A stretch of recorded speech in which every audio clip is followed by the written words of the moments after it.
Et ce matin, je vais surtout vous parler de la quille et de l'encre. Mais avant de vous parler de la quille et de l'encre, je voudrais d'abord vous dire comment le Seigneur m'a conduit à vous partager ce que je vais dire ce matin. J'étais avec des amis pour préparer une autre convention, la convention de Gagnères, qui aura lieu dans quelques jours à Gagnères. On s'était réunis avec toute l'équipe de préparation et pendant qu'on priait, le Seigneur nous a donné une image. Vous savez que le Seigneur parle tantôt d'une manière, tantôt d'une autre. Vous êtes d'accord avec ça? Oui. C'est évident que le Seigneur nous parle par sa parole vivante, qui nous parle par sa parole écrite, qui nous parle par la parole prophétique, mais il nous parle aussi par des images quand elles sont discernées en communauté. Quand elles sont discernées en communauté. Nous étions en communauté en train de prier, et l'image qu'a donnée le Seigneur, elle était un peu étonnante. On voyait, en fin de compte, des spécialistes de la construction navale, qui étaient en train de s'affairer dans un bateau qui était en cale sèche. Ils s'affairaient autour de ce bateau qui était en cale sèche. Ils avaient quasiment tout retiré pour vraiment le voir dans les moindres détails. Et ils se disaient, mince, il manque quelque chose à ce bateau. Il n'est pas équipé pour le temps qui vient. Mais qu'est-ce qui lui manque? Ils se concertent, ils disent, ce qui lui manque, il lui manque une quille qui assure sa stabilité, quel que soit le temps et quel que soit le type de vent. Moi, je ne suis pas du tout un marin. J'habite à Lille, dans le Nord. Je ne suis pas du tout un marin, mais ça m'a tout de suite parlé quand même. C'est très parlant. C'est comme si le Seigneur disait, mon peuple n'a pas la bonne quille. Ah. En continuant un peu plus loin, ce matin m'est revenu un témoignage qui va être très bref, mais qui n'est pas de moi. Il y a quelques années, on a reçu à Gagnères un homme qui s'appelle Emmanuel Polimeni, certains l'ont peut-être connu. Cet homme, il a vécu une chose absolument étonnante. Il est mort. Mais il est toujours là. Et pourquoi il est mort? Parce qu'il a été piqué par un essaim de frelons asiatiques qui lui est tombé dessus. Il a eu plus de 40 piqûres, et il est cliniquement mort. Mais il était chrétien, il est toujours d'ailleurs. Et dans cette période où il était quasiment comme mort, en fin de compte, il a vu le Seigneur. Et le Seigneur lui a dit, tu vas comprendre pourquoi je t'ai appelé à me suivre. Je vais te renvoyer maintenant avec un message à dire à toute mon église. Sonne de la trompette, je viens bientôt, mais mon peuple ne m'attend pas. Sonne de la trompette, je viens bientôt, mais mon peuple ne m'attend pas. Et ça fait des années qu'il parcourt toute la France et les autres pays pour dire ce message. Parce qu'il est revenu à la vie pour ça. Alors frères et sœurs, pourquoi le Seigneur nous montre-t-il cette image du bateau? Et on s'interrogeait, mais quel est le nom? Est-ce que cette quille, elle a un nom? Et le Seigneur nous a dit, cette quille, c'est l'espérance. Cette quille, c'est l'espérance. Mon frère, ma sœur, as-tu de l'espérance? Mais as-tu, dans ta vie, la seule espérance qui tienne, celle qui vient du cœur de Dieu pour toi et pour le monde et pour tout l'univers? Et comme le dit, vous savez, quand je suis arrivé, je savais que j'avais partagé ce message, je ne savais pas qu'il allait avoir cette petite étendard rouge là, tendue. Qu'est-ce qui est marqué dessus? Une espérance qui ne trompe pas. Frères et sœurs, nous sommes dans un monde où il y a un déficit chronique d'espérance. Les gens sont désespérés. Pas sans espoir. L'espoir, c'est une réalité humaine. L'espérance, c'est une réalité divine et céleste. Et on cherche après de quoi donner sens à notre vie. Et sans espérance, on est désespéré. Ne croyez-vous pas que c'est l'état de notre pays actuellement? Et on cherche alors à remplir ce vide d'espérance en courant après un tel, ou une telle doctrine, ou une telle idéologie. On est soumis à tout vent de doctrine quand on n'a pas la bonne quille. Et ces espérances, elles trompent, parce qu'elles sont fausses. Il n'y a qu'une seule espérance, celle qui est dans le cœur du Père qui a créé le monde, qui nous a sauvés. Elle est dans le cœur du Père depuis toujours. C'est l'espérance du salut en Jésus-Christ. Alors j'aimerais vous partager là-dessus. Et d'abord vous dire qu'en hébreu, parce qu'il faut quand même revenir à la langue dans laquelle la révélation nous a été donnée. En hébreu, espérance, ça se dit tikva. Vous savez que c'est l'hymne national israélien, à Tikva. Le premier peuple de l'espérance, c'est le peuple d'Israël. Sur lequel nous sommes greffés en tant que chrétiens issus des nations, comme le dit l'apôtre Paul. Et Tikva en hébreu, ça a le sens bien sûr d'espérance, mais ça a aussi le sens de corde et de cordon. Comme un cordon ombilical qui nous nourrit. Comme un cordon ombilical qui nous nourrit. De quelle espérance te nourris-tu, mon frère, ma soeur? Quelle est l'espérance qui nourrit ton cœur, qui nourrit ton âme, qui nourrit tes pensées, qui nourrit ton esprit? Quelle est l'espérance qui stabilise ton être intérieur pour que quel que soit le vent et la tempête à laquelle tu vas être confronté, tu ne chavireras pas? Quelle est l'espérance qui fonde l'Église? Et quelle est l'espérance dont elle vit, dont elle témoigne dans le monde dans lequel nous sommes? Et cette image, ce bateau n'a pas la bonne quille.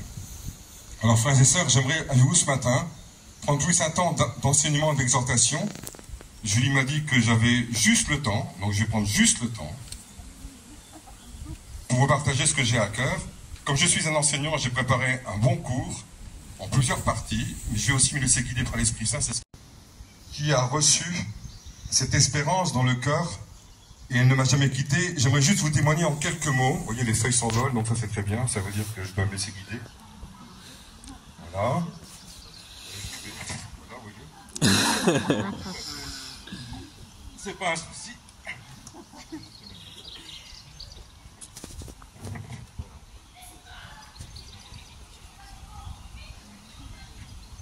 Je suis un fils prodigue. Vous savez ce que c'est qu'un fils prodigue? J'ai été élevé dans une famille chrétienne, j'ai reçu une éducation chrétienne, mais à l'âge de 18 ans, j'ai vraiment vécu ce qu'a vécu le fils prodigue. Sans le dire comme ça, mais je suis parti loin de Dieu. C'est comme si j'avais dilapidé l'héritage éducatif et spirituel que j'avais reçu. Et j'ai erré pendant 5 ans de désespoir en désespoir. Et au bout de 5 ans, je me suis vraiment retrouvé, et je ne vais pas vous donner mon témoignage ce matin, c'est pas le but, mais j'ai vraiment, je peux dire que j'étais comme le fils prodigue. Je mangeais et je dormais avec les cochons. Et je passe les détails. Et cette année-là, vraiment comme le fils prodigue, dans mon cœur, je me suis dit, mais c'est plus possible, ça ne peut plus durer comme ça, je suis désespéré. Est-ce que Dieu voudrait encore de moi? Est-ce que l'Église voudrait encore de moi? Est-ce que ma famille voudrait encore de moi? Et la grâce de Dieu qui m'a été donnée, c'est qu'un pasteur nouveau a été nommé dans la communauté dans laquelle j'avais grandi, qui ne me connaissait pas. Ce pasteur m'a ouvert sa porte, quasiment jour et nuit pendant 1 an. Il me disait, tiens, tu peux venir quand tu veux, je suis disponible pour toi. Ça m'arrivait d'aller sonner à 1h du matin, ça m'arrivait d'aller sonner à midi. J'allais quand je voulais, j'avais l'impression de vider un sac poubelle devant lui.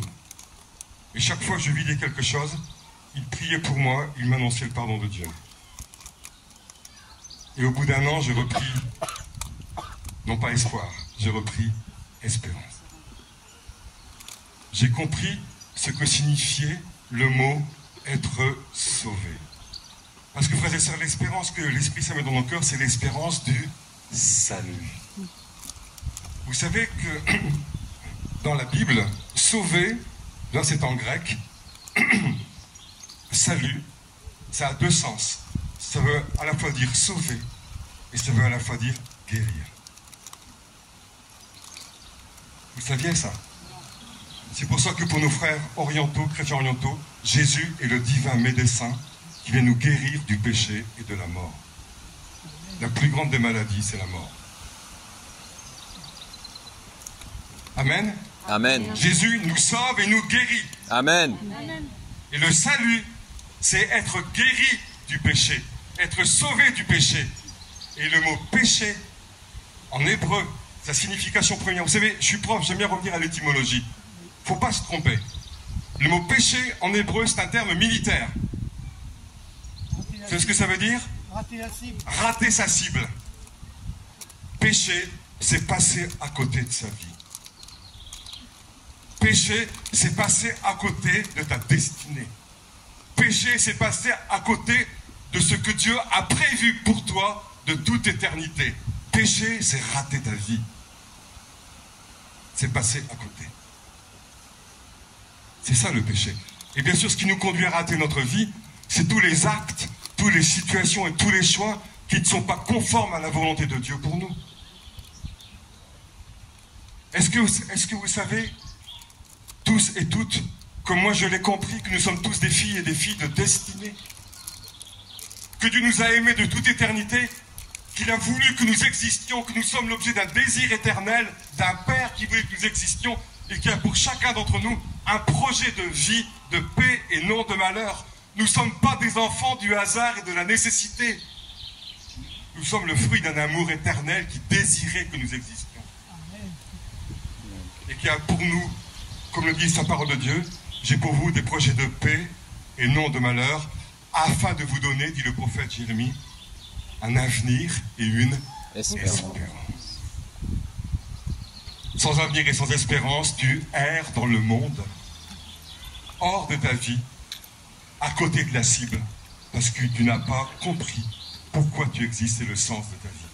Jésus est venu nous donner le salut que Dieu a toujours désiré donner à l'humanité. Or, ce salut en Jésus-Christ, c'est une espérance qui ne trompe pas, nous dit l'Épître aux Romains.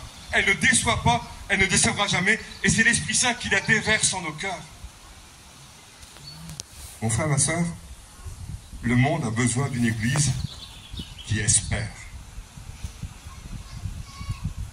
Qui espère le projet de Dieu pour le monde et pour l'univers. Qui espère le salut en Jésus-Christ, qui en vit et qui en témoigne. Et cette espérance du salut, c'est notre quille qui fait que quel que soit le vent, quelle que soit la tempête, nous ne chavirerons pas. J'ai une petite vidéo à vous présenter, mais je vous la montrerai demain, de ce que c'est qu'un bateau actuel avec une quille qui ne chavire pas. C'est aussi parlant que ce que je vous dis là. C'est ce qu'on appelle un IMOCA. Je vous montrerai ça demain. Petit rappel pédagogique, hein. Vous savez qu'un prof, souvent, il fait des rappels une fois qu'il a donné un cours. Je vous ferai un rappel demain. Et c'est un bateau que j'ai découvert qui est impressionnant. Et ce qui est impressionnant, c'est que la quille de ce bateau, c'est ce qu'on appelle une quille pendulaire. C'est une quille qui s'adapte à la gîte du bateau. Pour rattraper, finalement, en sens inverse, pour contrebalancer, vous savez, le bateau qui se penche dans le vent ou dans le gros temps. Et elle s'adapte automatiquement, ce qui fait que quelle que soit la force du vent ou de la vague, le bateau ne chavire pas. Ces bateaux, ils arrivent à foncer à 31 nœuds, même en vent contraire. Ça vous parle, le vent contraire? Oui. L'Église, elle est faite pour naviguer en vent contraire. Aujourd'hui, frères et sœurs, vous savez en quel temps nous sommes? Le vent est contraire. Vous êtes d'accord? Oui. Alors, j'aimerais vous parler comme l'apôtre Paul parlait aux Thessaloniciens. Vous savez que l'apôtre Paul, c'est sans doute le docteur de l'Église que l'Esprit Saint nous a donné, que Jésus nous a donné, parce que c'est celui qui a le plus écrit dans le Nouveau Testament. Ça, vous êtes d'accord? C'est pas un hasard. C'est pas un hasard parce que c'était quelqu'un qui avait été formé au pied de Gamaliel, qui connaissait la Bible absolument à fond, qui connaissait toute la tradition biblique, la tradition des prophètes, la tradition rabbinique, puisqu'il avait été élevé par les pharisiens, qui respectait tous les commandements de Dieu à la lettre. Et c'est dans ce trésor-là que Dieu a puisé toute la nourriture spirituelle qu'il nous a donnée, éclairée par l'Esprit Saint après sa rencontre avec Jésus. Vous êtes d'accord? Bien. L'apôtre Paul, la première lettre qu'il a écrite, c'est-à-dire la plus ancienne dans le temps, mais la plus récente pour lui, on pense que c'est l'Épître aux Thessaloniciens, où il dit au chapitre 5, « Pour ce qui est des temps et des moments, chers frères et sœurs, je n'ai rien à vous apprendre, je n'ai rien à vous écrire là-dessus.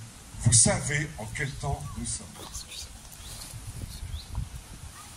Est-ce que l'apôtre Paul pourrait dire la même chose de nous aujourd'hui? Frères et sœurs, vous savez en quel temps nous sommes? Et dernier. Quelle est votre espérance? Votre espérance, c'est un petit salut personnel après une vie chrétienne bien vécue, des belles funérailles avec, si vous êtes catholique, avec une belle liturgie, de l'encens, des petites lumières. J'ai rien contre ça, bien au contraire, je trouve ça très beau et très solennel. Ou si vous êtes évangélique, des beaux témoignages, une belle louange, une belle prière pour la famille, etc. Et puis une proclamation de la résurrection. Et puis vous êtes sûr que vous aurez une place au paradis? C'est ça votre espérance? Je trouve ça trop petit. L'espérance chrétienne, elle est bien plus grande que ça. Nous sommes, frères et sœurs, entre deux moments fondamentaux dans le temps du salut que Jésus a commencé à accomplir à la croix et dont nous attendons l'achèvement par son retour en gloire. L'espérance chrétienne, elle a un seul mot: Maranatha. Maranatha, ce qui veut dire quoi? Viens, Seigneur Jésus. Ça veut dire soit viens, Seigneur Jésus, soit Maranatha, le Seigneur vient. C'est une promesse. Jésus a tout accompli à la croix. Ce qu'il a accompli à la croix, c'est le salut personnel de quiconque croit en lui. L'espérance que nous avons, c'est que si nous croyons en Jésus-Christ, nous sommes sauvés de la mort et du péché. Comme le disent mes frères catholiques, je sais qu'il y a une vie avant la mort déjà en Jésus-Christ. C'est ça mon espérance. J'ai déjà une vie avant la mort. Et la vie continue malgré la mort parce qu'elle a été vaincue. Celui qui croit en Christ, même s'il meurt, il vit. Mais l'espérance, c'est cela. C'est d'abord le salut acquis à la croix de Jésus-Christ. Mon frère, ma soeur, es-tu sûr que Jésus est mort pour toi? Crois-tu qu'il est mort pour toi? Oui. Si tu le crois, tu es sauvé et ta vie se réordonne dans la destinée qui est la tienne. Amen. Amen. Amen. Mais il y a encore plus grand. Et cela fait partie de l'ensemble. C'est que Jésus a promis qu'il reviendrait. Êtes-vous d'accord aussi avec cela? Et nous sommes depuis 2000 ans dans cette attente fervente. Quand Paul parlait des temps et des moments, c'est de cela dont il parlait. Vous savez très bien dans quel temps et dans quel moment nous sommes. Le temps de Dieu, c'est le temps de l'attente vivante de la venue en gloire de Jésus-Christ qui établira le royaume de Dieu. L'Église n'est pas le royaume de Dieu, elle attend qu'il arrive. Elle en est ambassadrice, mais elle ne l'est pas. Pour qu'elle ne l'est pas, je peux mourir demain. Quand le royaume de Dieu sera là, la mort ne sera plus. Est-ce que c'est votre espérance pour ce monde? Si c'est votre espérance, ça veut dire que le mal n'aura jamais le dernier mot. Amen. Le mal n'aura jamais le dernier mot. La mort n'aura jamais le dernier mot. Est-ce que c'est notre espérance? Je n'entends pas assez prêcher dans nos églises. Et cette espérance-là, quand on l'a dans le cœur, quelle que soit la tempête, on ne chavire pas. Alors pourquoi Dieu dit-il que nous ne sommes pas bien équipés? Frères et sœurs, si vous savez dans quel temps nous sommes, lorsque Paul a parlé aux Thessaloniciens, l'Église n'était pas dans un temps facile. Vous le savez, historiquement. C'était la persécution de l'Empire romain. Les premiers chrétiens étaient très souvent persécutés. Mais pas une persécution simple. Persécutés jusqu'à en mourir. Est-ce que le XXe siècle n'a pas connu la plus terrible des persécutions? Par la venue de principautés, d'idéologies antéchristiques, diaboliques, qui ont voulu tuer les deux peuples de l'espérance. Massacrer le peuple juif, qui est le peuple de l'incarnation, qui est le peuple qui nous a donné le Messie, qui est le peuple qui est toujours le peuple de l'espérance. Excusez-moi, c'est le froid. Parce que voyez-vous, le peuple qui attend bien plus le Messie que nous, c'est Israël. Parlez avec un juif religieux. Qu'est-ce qu'il vous dira? Les temps sont là, le Messie est à la porte et il vient pour le monde entier. Amen. Il vient pour le tikkun olam, pour le rachat de tout. Et ce sera l'espérance du monde. Ceux qui nous l'ont transmis, c'est d'abord Israël. Jésus est le roi des Juifs. Celui qui est mort sur la croix, c'est un Juif. Il est mort pour nous. Nous sommes greffés sur le peuple d'Israël. Et on a voulu le détruire, le massacrer en terre d'Europe. Et aujourd'hui, on entend encore ces pestilences nauséabondes qui reviennent. Mais ces deux principautés diaboliques, le nazisme et le communisme, le nazisme qui a massacré les juifs, le nazisme qui les a massacrés, le communisme qui les a déportés et qui a aussi tué les chrétiens. Ils ont voulu aussi massacrer les chrétiens qui sont greffés sur cette espérance, comme l'a dit l'apôtre Paul, et qui la vivent et qui en témoignent. Êtes-vous conscients, frères et sœurs, que la destinée de l'Église est liée à la destinée d'Israël? Êtes-vous conscients de ça? Le peuple de l'incarnation, c'est d'abord Israël, sur lequel nous sommes greffés, dit l'apôtre Paul. La frères et sœurs, pourquoi je vous dis ça? Parce que l'espérance que nous ont transmis les prophètes d'Israël, que Jésus a accompli à la croix, tout est accompli, du salut personnel, c'est aussi l'espérance d'une promesse qui n'est pas encore accomplie, c'est le salut universel. Que nous dit la Bible? Et ce matin, vu le temps qui me laisse, je pense que je ne vais pas aller beaucoup plus loin, mais je voulais vous interpeller très fortement. Dans Ésaïe, qu'est-ce qu'il nous est dit dans Ésaïe? Ésaïe a cette vision extraordinaire. Il dit, dans les temps de la fin, Dieu rassemblera toutes les nations sur les montagnes de Sion. Et là, il organisera pour les peuples un festin de mets succulents, de vin vieux. Et tous les peuples qui seront rassemblés alors, il retirera de tous les peuples le voile de la mort. Et la mort ne sera plus. Ésaïe, 7 siècles avant Jésus-Christ. Dieu promet par son peuple, par la vie du Messie, un salut universel et cosmique. Parce que Dieu désire que tous les hommes soient sauvés. Et Pierre nous dira, nous attendons de nouveaux cieux et une nouvelle terre où la paix et la justice régneront. Est-ce que c'est votre espérance? Est-ce que c'est de cela dont vous témoignez? Est-ce que c'est ça qui est dans votre cœur qui vous fait tenir, qui a fait qu'un Dietrich Bonhoeffer, un pasteur allemand, a résisté à Hitler dès les années 30 en disant le nazisme c'est de l'idolâtrie? Merci. Est-ce que vous comprenez?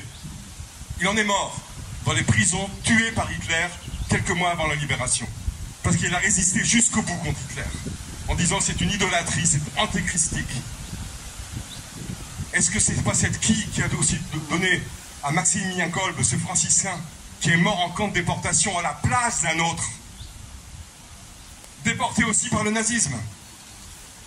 Est-ce que c'est pas cette espérance qui a donné à Solzhenitsyn, grand chrétien orthodoxe, la foi de tenir au goulag?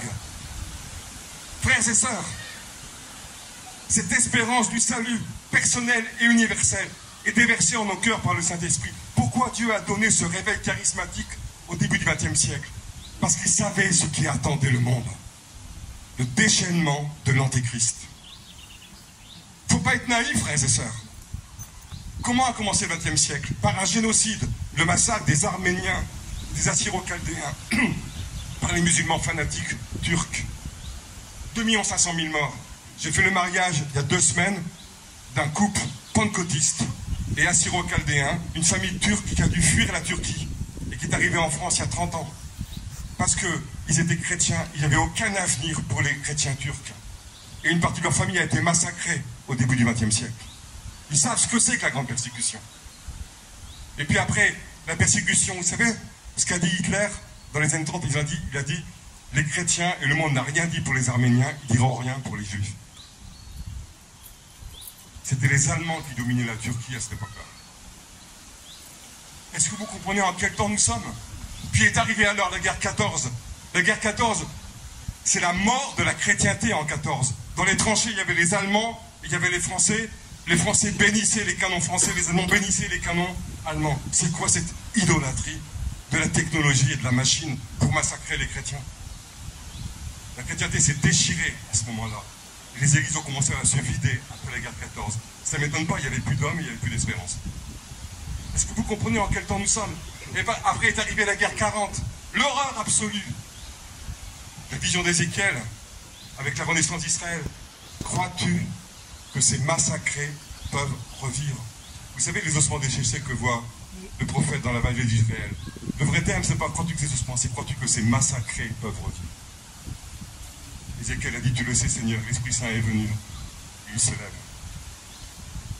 Israël est ressuscité en un jour, comme les prophètes l'avaient dit, après 6 millions de massacres. Et puis la persécution, vous savez quelle est la communauté la plus persécutée au monde? Ce sont les chrétiens.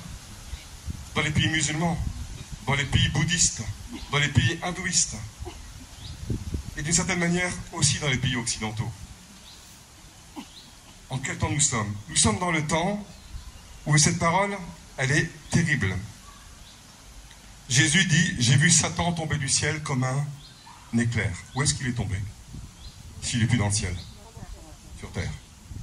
Et bien, la Bible nous dit, Satan est en colère, car il sait qu'il a peu de temps. Soyons pas naïfs, frères et sœurs. Si Dieu a envoyé le baptême du Saint-Esprit sur toutes les églises, comme il ne l'avait jamais fait depuis la Pentecôte, c'est parce que sans l'Esprit Saint déversé sur nous, nous n'avons pas l'espérance chevillée dans notre cœur pour tenir bon dans les épreuves qui sont là. Frères et sœurs, avez-vous cette quille? Si vous ne l'avez pas, demandez au Seigneur l'assurance du salut en Jésus-Christ. Demandez au Seigneur que cet l'Esprit Saint déverse dans vos cœurs cette assurance du salut. Demandez dans vos cœurs de croire que les promesses qui ont été dites par les prophètes s'accompliront un jour du calendrier par le retour en gloire de Jésus. Amen. Amen. C'est ça notre espérance. Et pour terminer ce que je vais dire, je regarde Julie, s'il me reste 2 minutes. 2 minutes. Ce à quoi je voulais vous exhorter, je vous ai parlé d'une quille. La Bible nous dit aussi dans l'Épître aux Hébreux que cette espérance, elle est comme une ancre solide et sûre qui traverse le voile. De quel voile on parle? Je vais m'approcher. De quel voile on parle? Le voile qui s'est déchiré. Le voile du Saint des Saints. Le voile qui s'est déchiré au jour du sacrifice du Christ. Et grâce à ce déchirement du voile, par le sacrifice de Jésus, par son sang versé, nous avons libre accès auprès du Père. Et alors, cette encre, elle est, comme dit l'apôtre Paul, cette encre, elle nous tire. Elle n'est pas une encre qui nous retient. Elle a passé le voile, elle est fixée dans le royaume qui vient, et elle nous donne la direction. Est-ce que vous comprenez ça? Et elle est comme un cordon qui nous nourrit. Nous sommes ambassadeurs du ciel sur terre. Mon royaume n'est pas de ce monde, je ne suis pas de ce monde. Mon espérance, c'est le royaume qui vient, c'est le retour de Jésus. Mon espérance, c'est que toutes les nations voient la mort vaincue. Mon espérance, c'est que le diable et le séjour des morts soient jetés dans les temps de feu, comme le dit l'Apocalypse. Est-ce que c'est votre espérance? Oui. Si ce n'est pas, frères et sœurs, pourquoi sommes-nous là? Comment allons-nous tenir les temps qui viennent? Je ne suis pas un prophète de malheur. Je suis simplement réaliste. Les temps qui viennent ne vont pas être faciles. Regardez l'état de la France. Sans commentaire. Pourquoi? Parce qu'on a ouvert des portes spirituelles à la désespérance. Parce qu'on a tué l'espérance. Et parce que l'Église ne l'annonce plus assez. Il n'en donne plus les signes concrets du salut, la guérison. On le vit ici. La conversion, l'espérance, le retour à la vraie vie, les résurrections, les signes du royaume. Et frères et sœurs, je terminerai avec ceci. La fin de l'histoire, vous la connaissez. C'est l'esprit et l'épouse qui disent « Viens, Seigneur Jésus ». L'espérance dans notre cœur, c'est de devenir ensemble l'épouse qui se prépare pour le retour de Jésus. J'ose vous dire aujourd'hui que je vois que notre Église, nos églises ne sont pas encore l'épouse du Christ. Il faut qu'elles le deviennent. Et ne peuvent le devenir que si cette espérance du retour de Jésus est vraiment ce qui leur tient le plus à cœur. Amen. Amen. Je terminerai par une courte prière. Et demain, on reprendra ce partage. Je vous montrerai un petit film et je vous dirai quelle est l'épée que Dieu veut nous donner. Ça vous va? Ouais. Seigneur, tu es notre espérance. Le salut, il n'est en aucun autre que toi. Tu es celui qui a tout accompli à la croix. Et Père, nous voulons confesser ce matin, tous ensemble devant toi, que nous croyons à la promesse que Jésus vient bientôt. Que nous croyons à toutes les promesses des prophètes, comme Ésaïe, qui nous ont dit que la mort ne sera plus, qu'elle sera vaincue. Et Seigneur, nous voulons avoir cette quille qui stabilise nos vies pour être capable même de remonter par vent contraire vers le royaume qui vient, ancré au-delà du voile dans le sacrifice unique et parfait du Seigneur, qui nous attire vers le royaume qui vient. Soyons bénis dans le nom de Jésus. Amen. Amen.